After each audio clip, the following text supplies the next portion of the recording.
Hi friends, welcome to my channel Joe Info Plus. Kanyakumari மாவட்டத்தில் மழையின் தாக்கம் சற்று குறைந்த நிலையில் மீட்பு பணியானது தீவிரமாக நடைபெற்று வருகிறது. அதை பற்றி தான் நம்ம இன்னைக்கு வீடியோவில் பார்க்க போகிறோம். வீடியோவை ஸ்கிப் பண்ணாமல் கடைசி வரைக்கும் பாருங்கள். வாங்க வீடியோக்குள்ளே போகலாம்.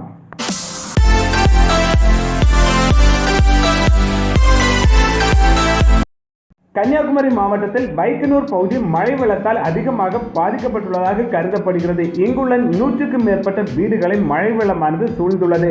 இன்று மழையின் தாக்கம் சற்று குறைந்த நிலையில் தேசிய பேரிடர் மீட்பு குழுவினர் ரப்பர் பாடுகள் மூலம் இங்குள்ள மக்களை மீட்கும் பணியை தொடங்கினர். மழை வெள்ளமானது கழுத்திற்கு மேல் சென்று கொண்டிருந்ததால் மக்கள் அச்சம் காரணமாக மீட்பு குழுவினருடன் செல்ல மறுத்துவிட்டனர். தற்பொழுது வரை 6 பேர் மட்டுமே மீட்கப்பட்டுள்ளதாக தெரிய வந்துள்ளது. கோட்டார் ரயில் நிலையம் அருகே எம்கே நகர் பகுதியை மழை வெள்ளமானது கடுமையாக சூழ்ந்துள்ளது. இங்குள்ள மக்கள் வீட்டை விட்டு வெளிவர முடியாமல் தவித்து வந்தனர். நேற்று அதாவது சனிக்கிழமை இரவு இங்குள்ள மக்கள் தீயணைப்பு துறையினருக்கு தகவல் கொடுத்தனர்.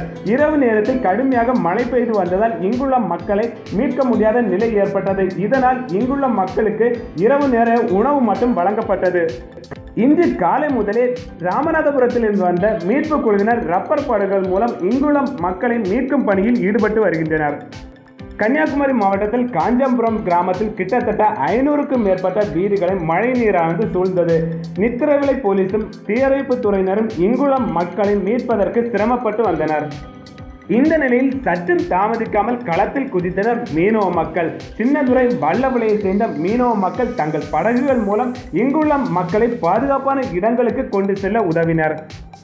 கன்னியாகுமரி மாவட்டத்தில் பேச்சுப்பாறை பெருஞ்சாணி அணைகள் ஏற்கனவே தங்களிடம் முழு கொள்ளளவை எட்டிய நிலையில் நேற்று 38,000 கன அடி உபரி நீர் வெளியேற்றப்பட்டு வந்த நிலையில் இன்று மழையின் தாக்கம் சற்று குறைந்த நிலையில் வெளியேற்றப்படும் நீரின் அளவானது 11,000 கன அடியாக குறைக்கப்பட்டுள்ளது.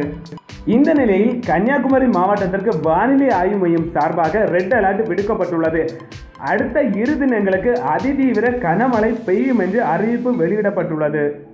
மழையின் தாக்கம் அதிகரித்தால் அணைகளிலிருந்து வெளியேற்றப்படும் நீரின் அளவும் அதிகரிக்கும்.